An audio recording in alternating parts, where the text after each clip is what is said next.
أعوذ بالله من الشيطان الرجيم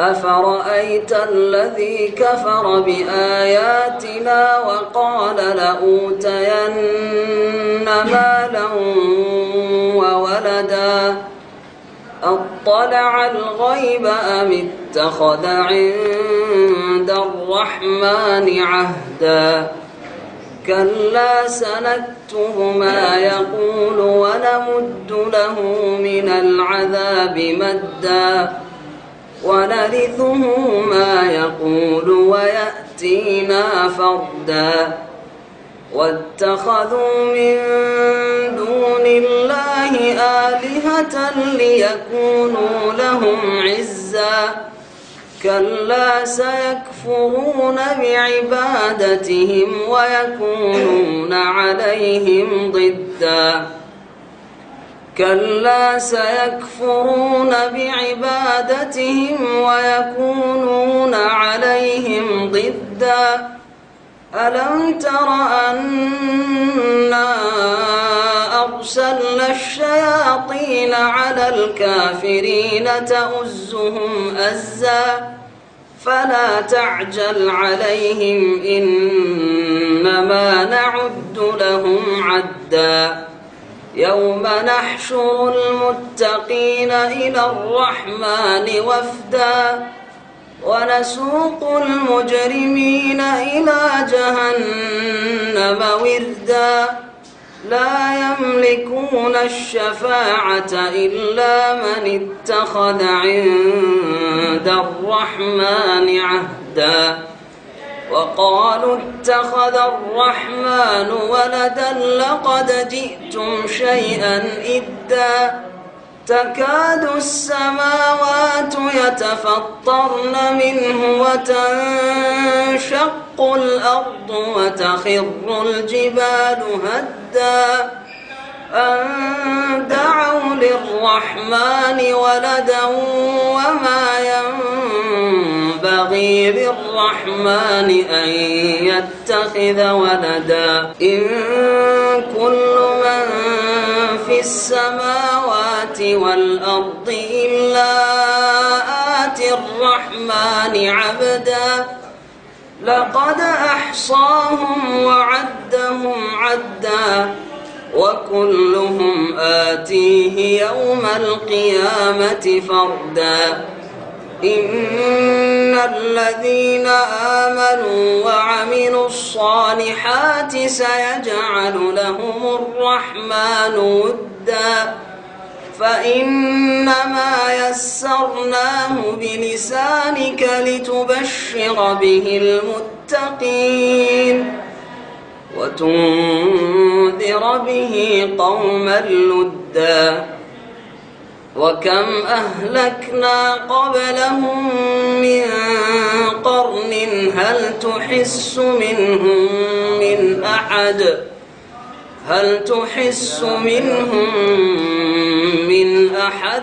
أو تسمع لهم ركزا السلام عليكم ورحمة الله وبركاته إن الحمد لله نحمده ونستعينه ونستغفره ونعوذ بالله من شرور أنفسنا ومن سيئات أعمالنا من يهده الله فلا مضل له ومن يضلل فلا هادي له وأشهد أن لا إله إلا الله وحده لا شريك له وأشهد أن محمدا عبده ورسوله صلى الله تعالى عليه وعلى آله وصحبه وسلم تسليما كثيرا يا أيها الذين آمنوا اتقوا الله حق تقاته ولا تموتن إلا وأنتم مسلمون يا أيها الناس اتقوا ربكم الذي خلقكم من نفس واحدة وخلق منها زوجها وبث منهما رجالا كثيرا ونساء واتقوا الله الذي تساءلون به والأرحم إن الله كان عليكم رقيبا يا أيها الذين آمنوا اتقوا الله وقولوا قولا سديدا يصلح لكم أعمالكم ويغفر لكم ذنوبكم ومن يطع الله ورسوله فقد فاز فوزا عظيما أما بعد فإن خير الحديث كتاب الله وخير الهدي هدي محمد صلى الله عليه وسلم وشر الأمور محدثاتها وكل محدثة بدعة وكل بدعة ضلالة وكل ضلالة في النار আউযু বিল্লাহি মিনাশ শাইতানির রাজীম। ইয়া আইয়ুহান নাস ইন্না খালাকনাকুম মিন যাকারিন ওয়া উনসা ওয়া জাআলনাকুম শুউবান ওয়া ক্বাবাইলা লিতাআরাফু ইন্না আকরামাকুম ইনদাল্লাহি আতকাকুম ইন্নাল্লাহা আলীমুন খাবীর। মহান আল্লাহর সমস্ত প্রশংসা যে আল্লাহ পাক রব্বুল আলামিন মানুষকে সম্মানিত করে সৃষ্টি করেছেন এবং মানুষকে নর এবং নারীতে বিভক্ত করেছেন। প্রথম আল্লাহ রাব্বুল আলামিন এক মানুষকে আদম আলাইহিস সালাতু সালাম আমাদের পিতা তাকে সৃষ্টি করেছেন, আর তার থেকে তার জোড়া তার স্ত্রী মা হাওয়া রাদিয়াল্লাহু আনহা তাকে আল্লাহ পাক রব্বুল আলামিন সৃষ্টি করেছেন এবং এই উভয়ের মাধ্যমে আল্লাহ পাক রব্বুল আলামিন অসংখ্য নর এবং নারীকে পৃথিবীতে ছড়িয়ে দিয়েছেন। সে আল্লাহ পাক রব্বুল আলামিনের যাবতীয় প্রশংসা যে আল্লাহ পাক রব্বুল আলামিন যেমন শরীয়তের দায়িত্বভার দিয়েছেন পুরুষদেরকে তেমনি নারীদেরকেও দিয়েছেন, আর ওইভাবে আল্লাহ পাক রব্বুল আলামিন নারীদেরকে তাদের সৎ কাজের প্রতিদান দেবেন, নেক আমলের বদলা দেবেন যেমন পুরুষদেরকে দেবেন। সালাত এবং সালাম নাজিল হোক নবী মুহাম্মদ রাসূলুল্লাহ সাল্লাল্লাহু আলাইহি ওয়াসাল্লামের উপর, যিনি নারীদের মর্যাদা ছিল না যেই সমাজে, জাহিলি সমাজ, মুশরিক সমাজ, সেই সমাজে নারীদেরকে কেমন করে সম্মান ইসলামে দিয়েছে তা স্পষ্ট করেছেন মানব জাতির উদ্দেশ্যে। এতে যেমন নারীরা তাদের ন্যায্য অধিকার পেয়েছে, মর্যাদা পেয়েছে, যে মর্যাদাকে নষ্ট করেছিল, তাদেরকে জুলমের শিকার বানিয়েছিল জালেম জাতি, তেমনি আল্লাহ পাক রব্বুল আলামিনের রাসূল সাল্লাল্লাহু আলাইহি ওয়াসাল্লাম প্রত্যেককে নিজ নিজ হক পৌঁছে দেওয়ার নির্দেশ দিয়েছেন। ইন্নাল্লাহা কাদ আতা কুল্লা যিহি হাক্কিন হাক্কাহ। মহান আল্লাহ রব্বুল আলামিন প্রত্যেক হকওয়ালাকে, প্রত্যেক প্রাপ্যওয়ালাকে তার প্রাপ্য দান করেছেন, অধিকার দিয়েছেন। সুতরাং তোমরা প্রত্যেকের অধিকার তাদের কাছে পৌঁছে দাও। একে কোরআন কারীমের ভাষায় আল্লাহ রাব্বুল আলামিন আমানত বলেছেন। আজকে আলোচনা করব এই নারী মর্যাদা সম্পর্কে। কোরআন কারীমে এবং রাসূলুল্লাহ সাল্লাল্লাহু আলাইহি ওয়াসাল্লামের হাদিসে বিভিন্ন দিক নিয়ে যে নারীদেরকে মর্যাদা দান করা হয়েছে, যে মর্যাদা ইসলামের পূর্বে অন্য অন্য যেসব কাফের জাতি ছিল, সে মুশরিক রাসূলুল্লাহ সাল্লাল্লাহু আলাইহি ওয়াসাল্লামের জাতি কুরাইশরা, আরবরাই হোক অথবা ইহুদিরাই হোক বা খ্রিস্টানরাই হোক অথবা হিন্দুরাই হোক, যে কোনো কাফের জাতি, তাদের কাছে কোনো মর্যাদা ছিল না। সেই মর্যাদা ফিরিয়ে দিয়েছে এই দ্বীন ইসলাম নারীদেরকে। এ সম্পর্কে আলোচনা করতে গিয়ে সূরা হুজরাতের আয়াত নম্বর 13 আপনাদের সামনে তেলাওয়াত করেছি। মহান আল্লাহ ইরশাদ করেছেন, ইয়া আইয়ুহান নাস, সকল মানুষকে মহান আল্লাহ সম্বোধন করে বলছেন, হে মানব সকল। আর নাস যেমন পুরুষদেরকে বলা হয় তেমন নারীদেরকে বলা হয়। হে মানব সকল, মানুষ পুরুষও, মানুষ ইনসান নারীও। যখন ইনসান আর ওর বহু বচন ওনাস বা আন্নাস যখন বলা হয় তখন তাতে উভয় শামিল হয়ে যায়। তাই মহান আল্লাহ রাব্বুল আলামিন যেমন সম্বোধন করেছেন পুরুষদেরকে, তেমনই সম্বোধন করেছেন একই ভাষায় নারীদেরকেও। ইয়া আইয়ুহান নাস, হে মানব সকল, হে পুরুষ, হে নারীরা, তোমাদের সকলকে ইন্না খালাকনাকুম মিন যাকারিন ওয়া উনসা, তোমাদের সকলকে আমি সৃষ্টি করেছি একজন পুরুষ থেকে, প্রথম পুরুষ আদম আলাইহিস সালাম থেকে, ওয়া উনসা এবং একজন প্রথম নারী থেকে, তোমাদের মাতা হাওয়া রাদিয়াল্লাহু আনহা থেকে, ওয়া জাআলনাকুম শুউবান ওয়া ক্বাবাইলা, তারপরে তোমাদেরকে ধীরে ধীরে বিভিন্ন গোত্র বংশে আর বিভিন্ন জাতিতে ভাগ বন্টন করে দিয়েছি, বিভক্ত করে দিয়েছি। বিভিন্ন জাতিতে, বিভিন্ন গোত্রে তোমরা পরিচিতি লাভ করেছ। অমুক অমুক গোত্রের লোক, অমুক অমুক বংশের লোক, অমুক অনেক অমুক জাতির লোক ইত্যাদি। এই যে পরিচিতি, গোত্রীয় পরিচিতি অথবা বংশীয় পরিচিতি অথবা জাতীয় পরিচিতি, এটা কিসের উদ্দেশ্যে? এটা কোনো মান মর্যাদা দেওয়ার উদ্দেশ্যে নাই, যে এক জাতিকে আরেক জাতির ওপর প্রাধান্য দেওয়া হয়েছে আর মর্যাদা দান করা হয়েছে জাতীয়তার ভিত্তিতে, হ্যাঁ, অথবা লিঙ্গের ভিত্তিতে, হ্যাঁ, নরকে নারীর উপর মর্যাদা দেওয়া হয়েছে, এমন বিষয় নাই।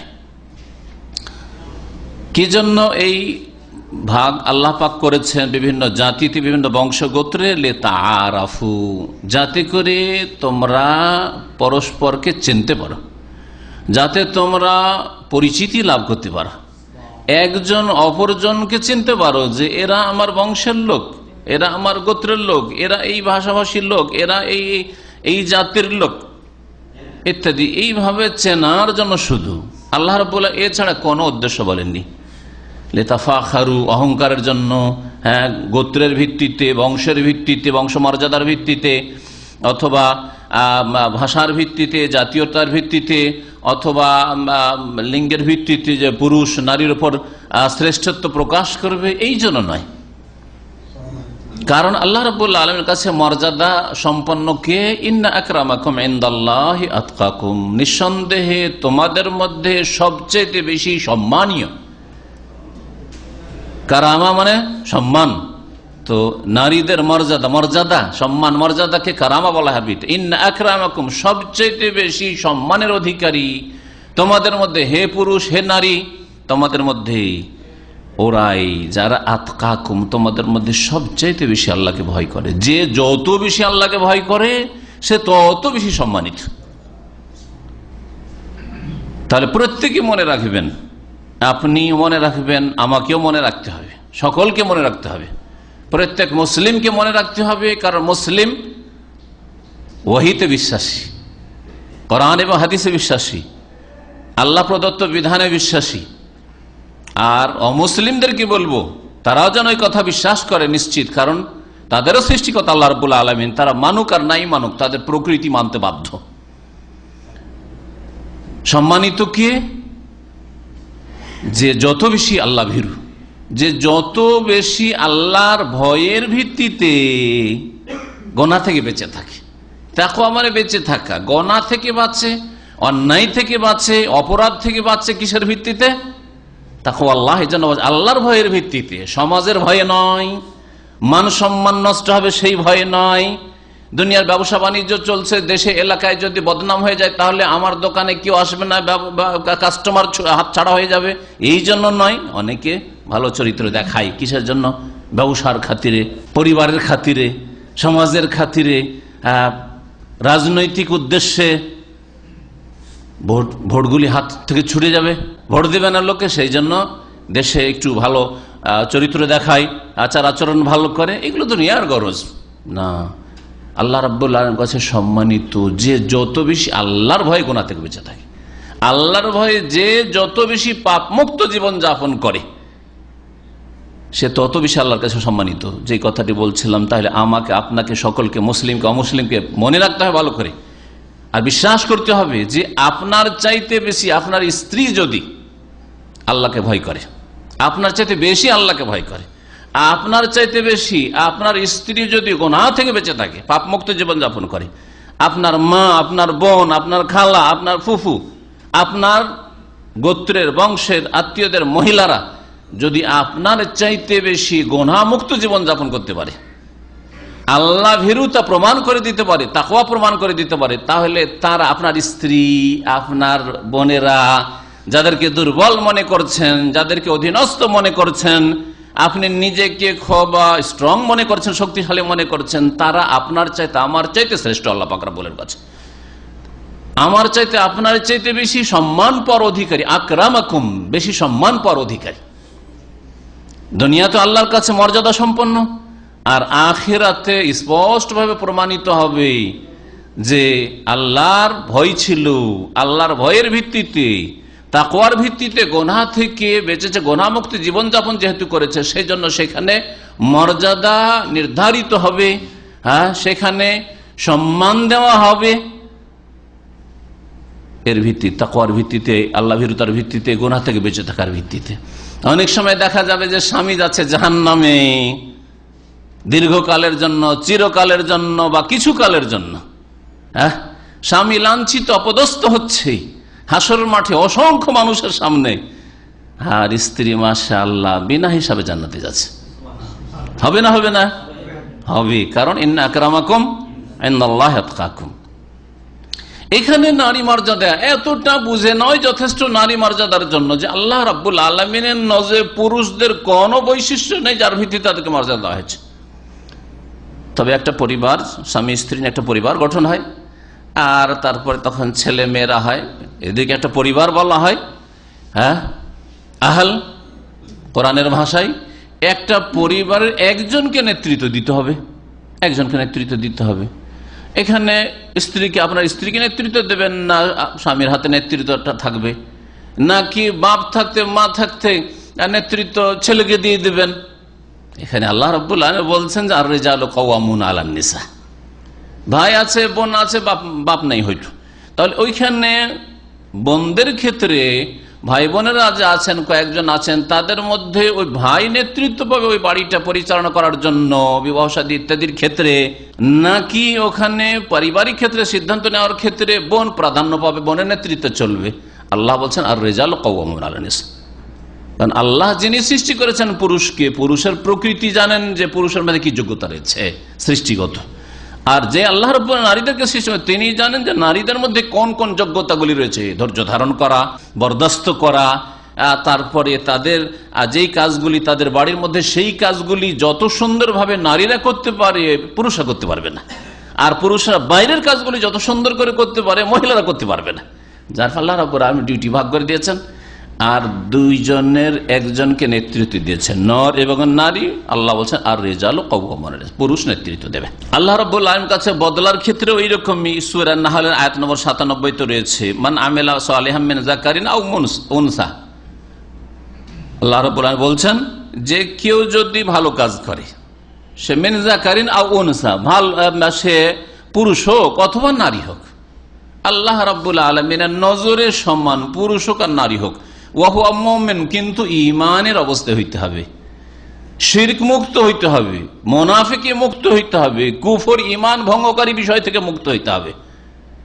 তাহলে এগুলি থেকে, শিরক কুফরি থেকে মুক্ত হয়ে যদি নেক আমল করে, পুরুষ হোক আর নারী হোক, আল্লাহর নজরে সমান, তাহলে ফালানুহিয়ান্নাহু হায়াতান তাইয়্যিবা, অবশ্যই তাকে, সে নর হোক অথবা নারী হোক, অবশ্যই তাকে শান্তির জীবন দেব, হ্যাঁ, পবিত্র জীবন দান করব। আল্লাহ বলেননি যে শুধু আখেরাতে দেব, আর এই কথাও বলেননি যে শুধু দুনিয়াতে দেব। তাহলে ইহকাল পরকালে সবকালে আল্লাহ রাব্বুল আলামিন কি করবেন? হায়াতে তাইয়্যিবা দান করবেন মানুষকে, সে পুরুষ হোক অথবা নারী হোক। ওয়ালা নাজজিয়ান্নাহুম আজরাহুম বিআহসানি মা কানু ইয়ামালুন, আর যেসব কাজকর্ম করে নর এবং নারী, তার সর্বোত্তম প্রতিদান বদলা আল্লাহ অবশ্যই দেবেন। প্রত্যেকে আল্লাহ রাব্বুল আলামিন তাদের কাজের, ইমানের, আমলের উত্তম বদলা দুনিয়া আখিরাতে দেবেন। নারীদেরকে ইসলাম কিভাবে সম্মানিত করেছে এই বিষয়টি জানার জন্য আমরা দেখি এক একটা করে। প্রথম, নারীরা হয় পরিবারে কারো মা, আর না হলে মেয়ে, না হয় বোন, না হয় স্ত্রী, এইভাবে। তো একটা একটা করে আমরা দেখি। মায়ের সম্পর্কে দেখেন, মায়ের মর্যাদা আল্লাহ রাব্বুল আলামিন কত দিয়েছেন। তার রাসূল সাল্লাল্লাহু আলাইহি সাল্লাম মায়ের যে একটা পরিবারে কত মর্যাদা রয়েছে, মা আছে, বাপ আছে, ছেলে মেয়েরা আছে, ভাই বোনেরা আছে, আর সবাই, এদের মধ্যে আল্লাহ রাব্বুল কাকে বেশি মর্যাদা দিয়েছেন বলুন তো দেখি? না বাপকে দিয়েছেন? বাপের চাইতে বেশি। হ্যাঁ, আদেশ নিষেধ, নেতৃত্বের ক্ষেত্রে, লিডারশিপের ক্ষেত্রে, ওইখানে কিন্তু বাপকে প্রাধান্য দিতে হবে, কিন্তু হক আদায় করার ক্ষেত্রে, হক প্রাপ্য পৌঁছে দেওয়ার ক্ষেত্রে মায়ের গুরুত্ব বেশি রয়েছে। এই বিষয়টি অনেকে বুঝে না। একটা সিদ্ধান্ত নিতে হবে, বাপ বলছে এইভাবে আমরা আমাদের পারিবারিক সমস্যার সমাধান পরিবারটা চালাবো, আর মা বলছে এইভাবে করব। বাপ বলছে না এখানে আমি বিয়ে দেবো আমার মেয়ের, মা বলছে না ওইখানে দেবো। তাই এইখানে মায়ের কথা নেওয়া যাবে না, কারণ লিডারশিপ মায়ের কাছে নেই, নেতৃত্ব বাপের কাছে রয়েছে। ভেলায়াত, অভিভাবকত্ব, এটা হচ্ছে পুরুষের হক। কিন্তু যখন হক পৌঁছাবেন তখন মায়ের ক্ষেত্রে, কারণ বাপ অনেক সময় নিজে কাজকর্ম করে চলাফেরা করতে পারে, নিজে চিকিৎসার জন্য চলে যেতে পারে হাসপাতালে, নিজেই ছোটাছুটি করতে পারে, কিন্তু মা পারে না। মাকে চিকিৎসার জন্য নিয়ে যেতে হবে, খাবার এনে দিতে হবে, খাবার এমনকি কিনের পয়সা থেকেও কাজ হবে না, কিনে খরিদ করে এনে দিতে হবে। কিন্তু বাপের ক্ষেত্রে সেটা হয়তো প্রযোজ্য নয়, নিজেই হয়তো কিনে নিতে পারবেন, অথবা আপনার পয়সার প্রয়োজন নেই, ছেলের পয়সার প্রয়োজনই নেই বাপের হয়তো। মায়ের মর্যাদা কোরআনে ও হাদিসে এত বেশি বলা হয়েছে যে এই দিন ইসলাম ছাড়া কোথাও এই মর্যাদা আর কথা বলা হয়নি, আর শেখানো হয়নি। নবী করিম সাল্লাল্লাহু আলাইহি ওয়াসাল্লামের হাদিস আবু হুরায়রা রাদিয়াল্লাহু তাআলা আনহু থেকে বর্ণিত রয়েছে, একজন লোক এসে বলে, ইয়া রাসূলুল্লাহ, মান আহাক্কুন নাসি বিহুসনি সাহাবাতি, আমার সঙ্গী হওয়ার ক্ষেত্রে সবচাইতে বেশি ভালো আচরণের অধিকার কে রাখে? সবচাইতে বেশি ভালো আচরণ কে পাওয়ার যোগ্য? নবী করিম সাল্লাল্লাহু আলাইহি ওয়াসাল্লাম বলেন, উম্মুকা, কালা সুম্মা মান, তারপরে কে? কালা উম্মুকা, তোমার মা। কালা সুম্মা মান, তারপরে কে? কালা উম্মুকা। তিনবার করে বললেন, একবার, দুইবার, তিনবার বললেন উম্মুকা উম্মুকা উম্মুকা। কালা সুম্মা মান, তারপরে কে? কাল আবুকা, তোমার আব্বা। এই মুত্তাফাকুন আলাইহি বুখারী মুসলিমের হাদিস। অন্য নেওয়াতে রয়েছে বাপের পরে তখন উল্লেখ করা সুম্মা আদনাকা, সুম্মা আওয়াদনাকা, তারপরে অন্যান্য নিকটাত্মীয়রা। তাহলে মায়ের পরে বাপের পরে তখন চাচা আছে, মামা আছে, অথবা মায়ের পরে বাপের পরে চাচা মামার আগে বলবো দাদা আছে, দাদি আছে, নানা আছে, নানি আছে। কারণ দাদা দাদি নানা নানির হক চাচার চাইতে আর মামার চাইতে বেশি, বেশি কাছের। এইভাবে রাসূলুল্লাহ সাল্লাল্লাহু আলাইহি ওয়াসাল্লাম মর্যাদা সুস্পষ্ট করেছেন মায়ের মর্যাদা সম্পর্কে। আর একটি হাদিস মুআবিয়া রাদিয়াল্লাহু তাআলা আনহু, মুআবিয়া সুলামি, তিনি বলছেন যে তার পিতা জাহেমা নবী সাল্লাল্লাহু আলাইহি ওয়াসাল্লামের কাছে আসলে এসে বলে, ইয়া রাসূলুল্লাহ, আরাদতু আন আগজু, আমি জিহাদে যেতে চাই। ওয়াকাদ যেহেতু আস্তাশিরুকার, আপনার কাছে পরামর্শ নিতে এসেছি। ফাকাল হাল্লাকা মিন আমি জিহাদে যাব না পরামর্শ নেওয়ার জন্য এসেছি। জিহাদ সেই যুগে রাসূলুল্লাহ সাল্লাল্লাহু আলাইহি ওয়াসাল্লামের জামানায় জীবদ্দশায় ফরজ ছিল, জিহাদে যাওয়া ফরজ ছিল। আজকালকার জামানায় খেয়াল খুশি জিহাদ নাম দিয়ে কিছু যুবকদের গুমরাহি নয়, বরং তখন রাসূলুল্লাহ সাল্লাল্লাহু আলাইহি ওয়াসাল্লামের নেতৃত্বে, যিনি ইমামে আজম, যিনি মহান ইমাম, যিনি মহান রাষ্ট্রপ্রধান, তার নির্দেশে জিহাদ ফি সাবিলিল্লাহ ফরজ ছিল। সব স্তরের জিহাদ, অন্তরের জিহাদ, কথার জিহাদ, কাজের জিহাদ, অস্ত্রের জিহাদ, সব রকম ফরজ ছিল। সেই সময় যখন ফরজ হয়েছিল আর শর্ত জিহাদের জন্য ছিল, তা পূর্ণ ছিল, যে ইমারত হইতে হবে, নেতৃত্ব হইতে হবে, ইমামুল মুসলিমিন নির্দেশ দেবেন, এটা হচ্ছে মুখ্য শর্ত, সেটাও ছিল। তারপরে রাসূলুল্লাহ সাল্লাল্লাহু আলাইহি ওয়াসাল্লামের কাছে পরামর্শ নিতেছে, এই কথা বললেন না যে পরামর্শ আবার কি, আর জিহাদ ফরজ আছে, বেরিয়ে যাও, এ কথা বললেন না। বলছেন, হাল্লাকা মিন তোমার আম্মা আছে? কালা নাম, হ্যাঁ আমার আম্মা আছে। কালা ফালজামহা, যাও মায়ের সাথে থাকো, মায়ের কাছে থাকো। ফাইনাল জান্নাত তাহতা রিজলাইহা, কারণ জান্নাত তার পায়ের নিচে রয়েছে। রাসূলুল্লাহ সাল্লাল্লাহু আলাইহি ওয়াসাল্লাম বলছেন, মায়ের পায়ের নিচে জান্নাত রয়েছে। সুতরাং মায়ের খোঁজ খবর নেবে না, ও কি খাবে না খাবে, ওকে কে হাট বাজার করে দেবে, ওর কে দেখাশোনা করবে, ওর কে চিকিৎসায় নিয়ে যাবে, ওইসব খোঁজ খবর বাদ দিয়ে চলে যাবে জিহাদ, এটা চলবে না। অথচ জিহাদ তখন ফরজ হয়েছিল। নাসাইর হাদিস এবং হাদিসের সনদ সহিহ। মা সমাজে, মা ছাড়া আর একজন নারীর কথা বললি, মেয়ে, একজন মহিলা, সে সমাজে মা হবে কারো, আর না হলে মেয়ে হবে কারো। মেয়ের মর্যাদা সম্পর্কে শোনেন, মা আয়েশা রাদিয়াল্লাহু তাআলা আনহা বলছেন যে দাখালাত আলাইয়া ইমরাহ, এক মহিলা আসলো, মা হইবে না তানিল্লাহা, দুই মেয়েকে সাথে নিয়ে, ওই মহিলার দুটো মেয়ে সাথে নিয়ে আসলো, তাসআল, ভিক্ষা করার জন্য, চাওয়ার জন্য, অভাবী মহিলা ছিল। ফালাম তাজিদ ইনদি শাইআন গায়রা তামারাতিন ওয়াহিদা, একটা খেজুর ছাড়া আমার বাড়িতে কিছুই ছিল না। সুবহানাল্লাহ, রাসূলুল্লাহ সাল্লাল্লাহু আলাইহি ওয়াসাল্লামের বাড়ি, ইমামে আজম সাইয়্যিদুল মুরসালিন খাতামুন নবীন, তিনি যদি চাইতেন যে ওহদ পাহাড় স্বর্ণ হয়ে যাক, স্বর্ণ হয়ে যেত, তিনি চাননি। আল্লাহ, একদিন একটু খাওয়া দাওয়া করবো, তোমার শুকরিয়া আদায় করব, আর একদিন ক্ষুধাই থাকবো, শরীরকে একটু কষ্ট দেবো, তখন ধৈর্য ধারণ করব, দুটোই নেকি হবে, দুটোই ইবাদত হবে। যেমন শুকরিয়া করা ইবাদত, খেয়ে দে আল্লাহর নিয়ামত পেয়ে, তেমন বালা মুসিবতে, কষ্টে, আর্থিক সংকটে ধৈর্য ধারণ করা, সবুর করা, এটাও ইবাদত। এ কথা রাসূলুল্লাহ সাল্লাল্লাহু আলাইহি ওয়াসাল্লাম বুঝেছেন এবং বুঝিয়েছেন, আমরা বুঝি না। আমাদের কত বছর ধরে যে আমাদের ব্যালেন্স দিয়ে বসে বসে খেতে পারবো, যে এই টাকা পয়সা বা জমি জায়গা সম্পদ করেছি, আর তারপর আল্লাহর উপর ভরসা হয় না, দুটোর বেশি ছেলে মেয়ে নেবো না, খাওয়াইতে পারবো না, নিজেরা সব রাজ্জাক হয়ে বসে আছে, তারপরে কি আবার মুসলিম থাকে নাকি? চিন্তা করুন একটু। যেই ব্যক্তি ভাববে যে আমি তো আমার ছেলে মেয়েকে খাওয়াই, সেই কি করে মুসলিম থাকবে? সে তো আর আব্দুর রাজ্জাক থাকলো না, সে তো আব্দুল্লাহ থাকলো না, সে তো নিজেই রাজ্জাক দাবি করলো, ফেরাউনের মতো হয়ে গেল। চিন্তা করুন আপনি। এ একটা খেজুর ছাড়া কিছু নেই রাসূলুল্লাহ সাল্লাল্লাহু আলাইহি ওয়াসাল্লামের সবচেয়ে প্রিয়তমা বিবির বাড়িতে। আর তারপরে নবী সাল্লাল্লাহু আলাইহি ওয়াসাল্লামের বিবিরা কত সবুর করতেন। আজকালকার মহিলারা উপর দিকে তাকায়, পাশের বাড়িতে কি আছে ওইদিকে দেখে।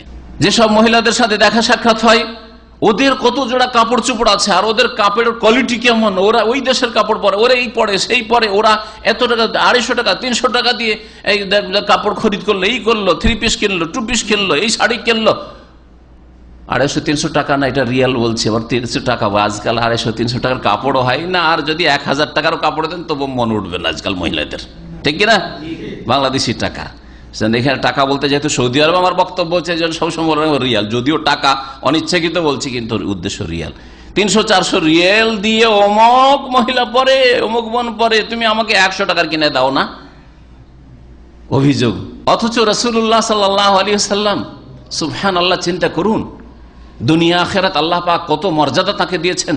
আর তার বিবিকে ফাকিহাত হাযিহিল উম্মাহ, এই উম্মতের তার চাইতে বেশি দিন সম্পর্কে জ্ঞানী কোন মহিলা ছিল না, আর হবে না হয়তো। তার বাড়িতে একটা খেজুর মাত্র, একটা খেজুর। তারপরে কথা চিন্তা করলে যে খেজুরটা খেয়ে পানি খাবো। আমাদের কাছে যদি একটা বিস্কিট, 2টো বিস্কুট থাকে, তো ভাবি যে খিদার সময় বিস্কিটটা দিয়ে কি করব, নিজেই পানি খাবো। মেহমান এসছে তো ওকে দেবেন, হ্যাঁ, চায়ের সাথে এমনি চা দিয়ে বিদায় করবেন। যদি ফ্রি চা হয় তাহলে অফিসের চা ফ্রি দিয়ে বিদায় করে দেবেন, কিন্তু নিজের পয়সা দেখে না যে বিস্কিট আছে, বিস্কিটটা দেবেন না হয়তো। কত মনটা আমাদের ছোট, চিন্তা করুন আপনি।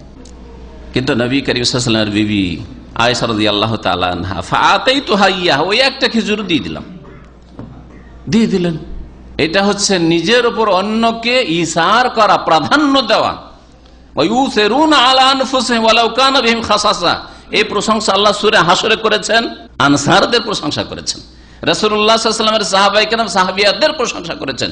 নিজে না খেয়ে অন্যকে খাওয়াই, নিজে কষ্ট করে অন্যকে অন্যের কষ্ট দেখতে চায় না, দিয়ে দিলেন। ফাকাসামাতহা বাইনা ইবনাতাইহা, নিজে ওই মহিলা না খেয়ে, সুবহানাল্লাহ, ওই মহিলা তাহলে কত ক্ষুধার্ত আছে, ভিক্ষা করতে এসছে খিদার তাড়নায়।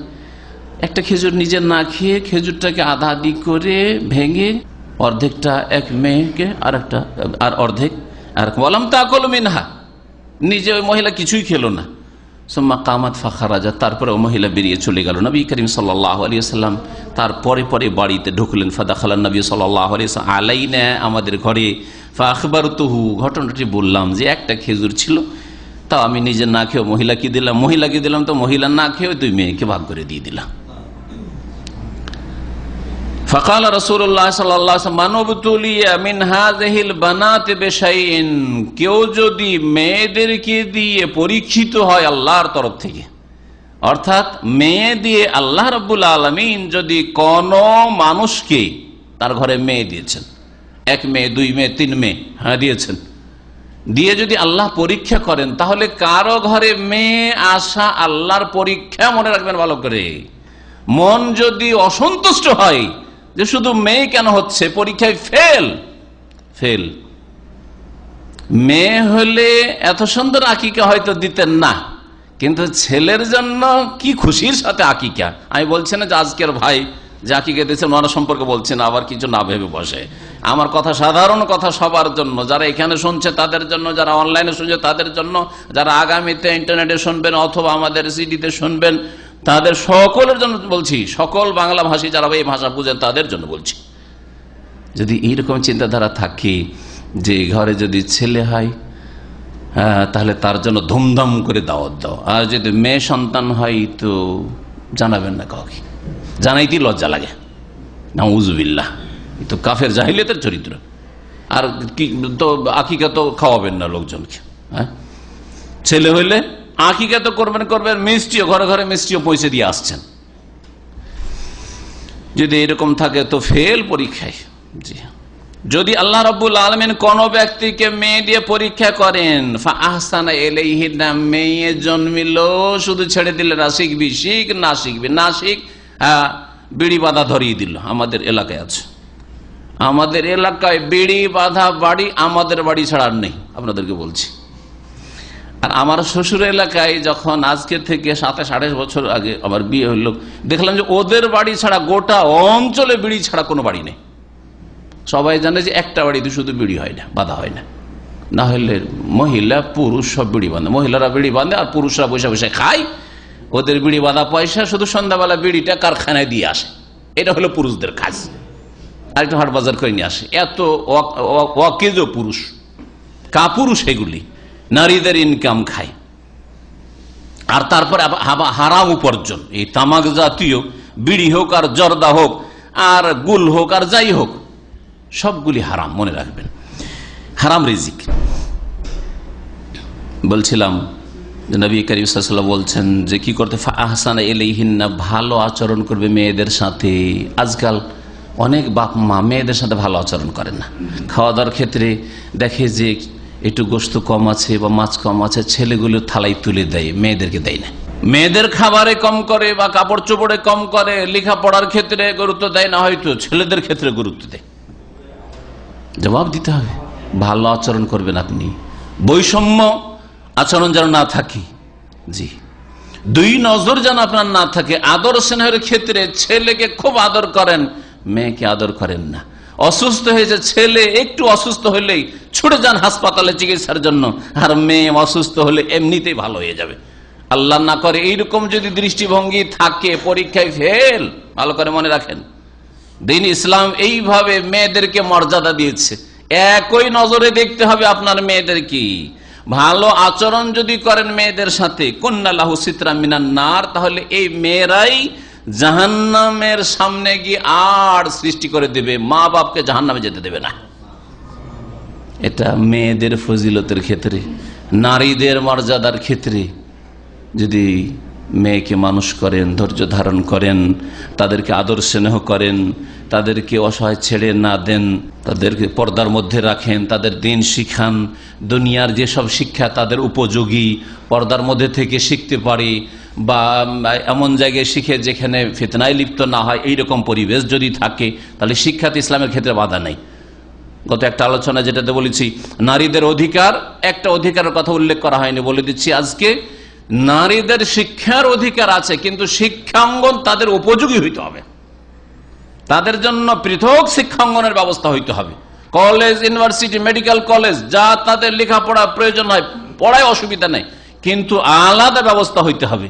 এই দাবি জনসাধারণ কেন করছে না সরকারের কাছে? রাস্তায় রাস্তায় গদিতে যাওয়ার জন্য তো মিছিল করা হচ্ছে, কিন্তু নারীদের মেডিকেল কলেজের জন্য, নারীদের উচ্চ শিক্ষা আলাদা ব্যবস্থার জন্য আমাদের মহিলা ইউনিভার্সিটি চাই। যেমন জেনারেল ইউনিভার্সিটি আছে, আমরা মহিলাদের জন্য, মেয়েদের জন্য আলাদা ইউনিভার্সিটি চাই। এই দাবিগুলো কেন পেশ করছে না? বৈধ উপায়ে পেশ করতে বলছে, পশ্চিমা তরিকায় না। কারণ পশ্চিমা তরিকাতে বিশ্বাসী নই, করি না আমরা।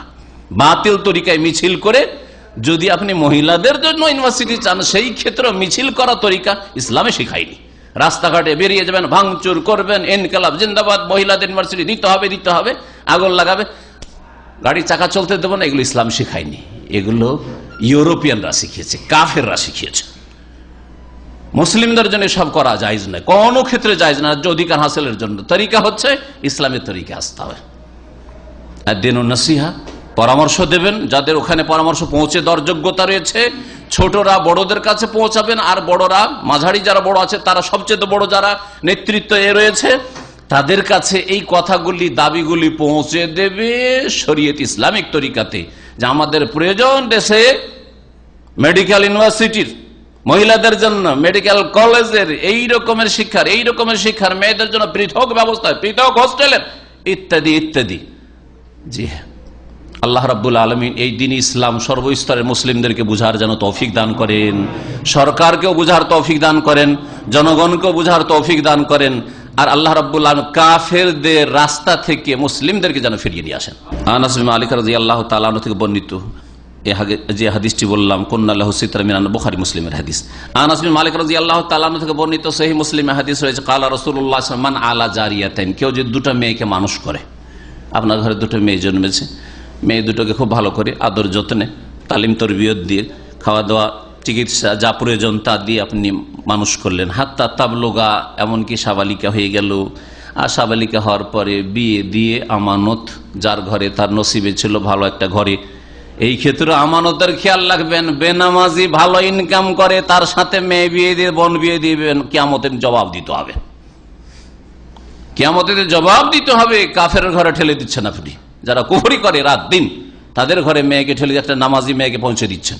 যা ইয়াউমাল কিয়ামতে যদি ভালো করে মেয়ে দুটি মানুষ করতে পারেন, তাহলে কিয়ামতের দিনে আসবে নবী করিম সাল্লাল্লাহু আলাইহি ওয়াসাল্লাম, আনা ওয়া হুয়া, আমি এবং সেই ব্যক্তি, মেয়ের বাপ মেয়ের মা পাশাপাশি। ওয়াদাম্মা আসাবিআহু, নবী সাল্লাল্লাহু আলাইহি ওয়াসাল্লাম তার আঙ্গুলগুলোকে পরস্পর মিলিয়ে নিলেন, ফাঁকা ছিল দূরাদূরি, এইরকম ভাবে আমি এবং ওই মেয়ের বাপ মা এইভাবে আসবো কিয়ামতের দিনে। অর্থাৎ রাসূলুল্লাহ সাল্লাল্লাহু আলাইহি সাল্লামের সঙ্গী হতে পারবে, রাসূলুল্লাহ সাল্লাল্লাহু আলাইহি সাল্লামের সোহবত পাবে, রাসূলুল্লাহ সাল্লাল্লাহু আলাইহি সাল্লামের প্রতিবেশী হবে সেই বাপ মা, যেই বাপ মা দুটো মেয়েকে আল্লাহর সন্তুষ্টির জন্য ভালো আচরণের সাথে ভালো তালিম তরবিয়ত দিয়ে মানুষ করবে। পরিবারে মেয়ে হচ্ছে একজন বোন, বোনেরও ফজিলত রয়েছে। অনেকে হয়তো বোন আছে আপনার, বাপ হয়তো দুর্বল হয়ে গেছে অথবা ইন্তেকাল করেছে, হ্যাঁ, সুতরাং সেই বোনদের যতদিন বিয়ে হয়নি তাদের ভরণ পোষণ চিকিৎসা যত কিছু প্রয়োজন রয়েছে তা ভাইদেরকে মেটাতে হবে। মনে রাখবেন ভাইরা, রাসূলুল্লাহ সাল্লাল্লাহু আলাইহি সাল্লাম থেকে উকবা বিন আমির রাদিয়াল্লাহু তাআলা আনহু বর্ণনা করেছেন, সামি'তু রাসূলুল্লাহ সাল্লাল্লাহু আলাইহি ওয়াসাল্লাম ইয়াকুল, মান কানাত আও মান কানা লাহু সালাসু বানাত। দুটি বর্ণনা রয়েছে যে যদি কারো কি থাকে, তিনটি মেয়ে থাকে অথবা আখাওয়াত বোন থাকে, মুসনাদ আহমদের আরেকটি হাদিস রয়েছে, ফাসাবারা আলাইহিন্না, এই বোনদের বা মেয়েদের ক্ষেত্রে ধৈর্য ধারণ করলো, ফাআতআমাহুন্না ওয়া সাকাহুন্না, তাদেরকে খেতেও দিল, পান করতে দিল, পানাহারের ব্যবস্থা দিল, আর কি কাসাহুন্না, তাদের কাপড় চোপড় পোশাকও দিল, মিন জেদাতিহি, নিজে মেহনত পরিশ্রম করে, এই নয় যে বোনকে কাজ করিয়ে নিবে, গার্মেন্টসে কাজ করিয়ে নেবে, না বিড়ি বানিয়ে নেবে, তারপর খেতে দেবে, তারপর চিকিৎসা দেবে, না বিদেশে পাঠিয়ে দিবে, যা তুই কাজ করায়, তোকে কে খাওয়াবে? না, মেয়েরা বিদেশে কাজ করার জন্য না, আর দেশেও কাজ করার জন্য না, এইভাবে মেয়েরা বসে বসে খেতে পাবে। এর আগের আলোচনাতে বলেছি, এমন কোন মেয়েকে আল্লাহ সহায় ছেড়ে তিনি, আবার বলছি যে যার খরচ, যার পেটের খরচ নিজেকে করতে হবে, এইভাবে আল্লাহ ছেড়ে দেন নাই। তার বাপ দেখবে, না হলে তার বাপ না থাকলে ভাই দেখবে, বিবাহ হয়ে গেছে, স্বামীর উপর ফরজ, স্বামী নেই, তালাক দিয়ে দিয়েছে, বিধবা, ছেলে বড় আছে, ছেলে দেখবে, নাই কেউ নাই, কেউ নেই, চাচাও নেই, মামাও নেই, এদের উপর ফরজ, এরাও নেই, তাহলে সুলতান ওয়ালিয় মাল্লা ওয়ালিয়া, সরকারের উপর ফরজ। সরকার পুরুষদের ভাতা না দিক, পুরুষরা খেটে খাক, দেশে খেটে খাক, না হয় বিদেশে খেটে খাক, কিন্তু দেশের সাবালিকা মেয়ে যারা অসহায়, যাদের ভরণ পোষণের ব্যবস্থা দেওয়ার কেউ নেই, সরকার উপর ফরজ, আল্লাহ রাব্বুল আলামিন করেছে। সমাজের একজন স্ত্রী, কারো হয়তো স্ত্রীর ক্ষেত্রে দেখেন ইসলাম কি মর্যাদা দিয়েছে, খায়রুকুম লি আহলিহি, তোমাদের মধ্যে সবচাইতে উত্তম ওই ব্যক্তি যে তার স্ত্রীর কাছে ভালো। তোমাদের মধ্যে সবচাইতে ভালো মানুষ কে? যাকে তার স্ত্রী সার্টিফিকেট দেয়, আমার স্বামী খুব ভালো, আমার স্বামী খুব ভালো যদি বলে তাহলে ভালো, আর যদি বলে আমার স্বামীর ভাষা খারাপ, চরিত্র খারাপ, হালাল হারাম বুঝে না, কখন মেন্সের অবস্থায় থাকি আর কখন পাক না পাক থাকি কিছু বুঝে না, আমার স্বামীকে নামাজ পড়তে উঠাই রেগে যায়, মাঝে মাঝে পড়ে মাঝে মাঝে পড়ে না, আমার স্বামীর নজর খারাপ, অন্যদিকে নজর যায়, ইত্যাদি এইসব কথা যদি বলে, এক কথায় যদি স্বামী সম্পর্কে স্ত্রী, নেক স্ত্রী যদি খারাপ ধারণা রাখে, খারাপ বিশ্বাস রাখে, খারাপ রিপোর্ট দেয় যে আমার স্বামী ভালো না, তাহলে সেই ব্যক্তি কখনো ভালো না। কিন্তু শর্ত হচ্ছে যে নেক বিবি হইতে হবে, নেক বিবি হইতে হবে। ও যদি নেক বিবি না হয়, দাড়ি পছন্দ করেন না, আর স্বামী রেখে দিয়েছে দাড়ি, আর কি ভালো মানুষ নাকি? এখন থেকে মোল্লা সেজে গেছে। আমি কলেজ ইউনিভার্সিটি পড়াশোনা করলাম, আরে এখন থেকে মোল্লা হুজুর পেয়ে গেলাম, আমার কোনোদিনই কল্পনা ছিল না, স্কুল কলেজের ছেলে দেখে বিয়ে করলাম তো সে হুজুর সেজে গেল। এগুলো ঈমান ভঙ্গকারী বিষয়। এতে একজন মুসলিম পুরুষ হোক আর মহিলা এই ধরনের ভাষাতে ঈমান নিজের নষ্ট করে, কাফের হয়ে যেতে পারে। কারণ দাড়িটা তার দুনিয়ার বিষয় নয়, দাড়িটা হচ্ছে তার দিনের বিষয়। তাকে ঘৃণা করছে কিসের জন্য? দিনের জন্য তার ঘৃণা করছে, তার ধর্মের জন্য ঘৃণা করছে, রাসূলুল্লাহ সাল্লাল্লাহু আলাইহি ওয়াসাল্লামের আদর্শের উপর আছে সেই জন্য ঘৃণা করছে। এই ঘৃণা যদি কোনো পুরুষের অন্তরে থাকে তবে ঈমান নষ্ট হবে, কোনো মহিলার অন্তরে থাকে তবে ঈমান নষ্ট হবে। তিরমিজির হাদিস, ওয়া আনা খায়রুকুম লিআহলি, আর আমি আমার পরিবারের কাছে সবচেয়ে ভালো মানুষ। রাসূলুল্লাহ সাল্লাল্লাহু আলাইহি ওয়াসাল্লাম আমি আমার পরিবারের কাছে সবচেয়ে ভালো মানুষ।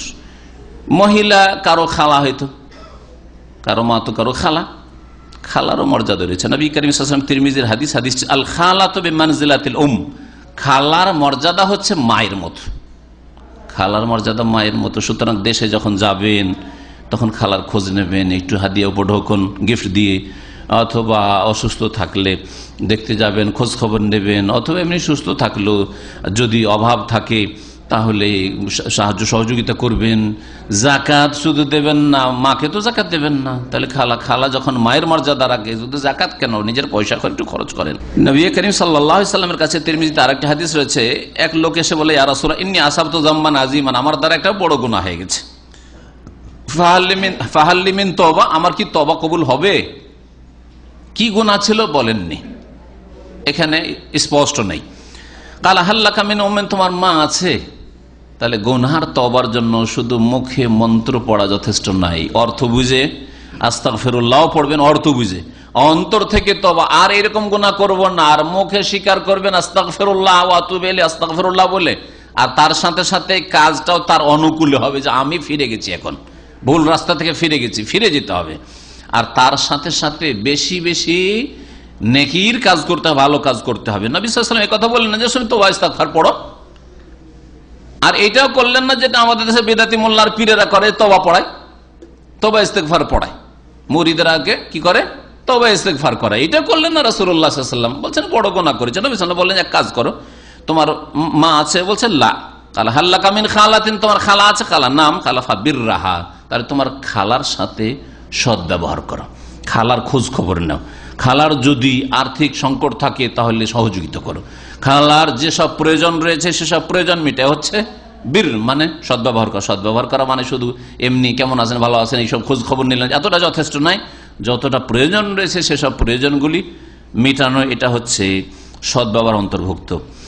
নারী জাতি স্বাভাবিক দুর্বল, সুতরাং দুর্বলদের সাথে রাসূলুল্লাহ সাল্লাল্লাহু আলাইহি ওয়াসাল্লামকে পাবেন। এর আগেও আমি আলোচনা করেছি, নবী সাল্লাল্লাহু আলাইহি ওয়াসাল্লাম বলছেন, আবু দাউদে হাদিস রয়েছে আর হাদিসটি হচ্ছে সহিহ, ইবগুনি দুআফা, অন্য রিওয়ায়াতে ইবগুনি ফি দুআফা, আমাকে তোমরা সন্ধান করিও কিয়ামতের দিনে দুর্বলদের মাঝে। কোথায় খুঁজে পাবে হাসর মাঠে রাসূলুল্লাহ সাল্লাল্লাহু আলাইহি ওয়াসাল্লামকে?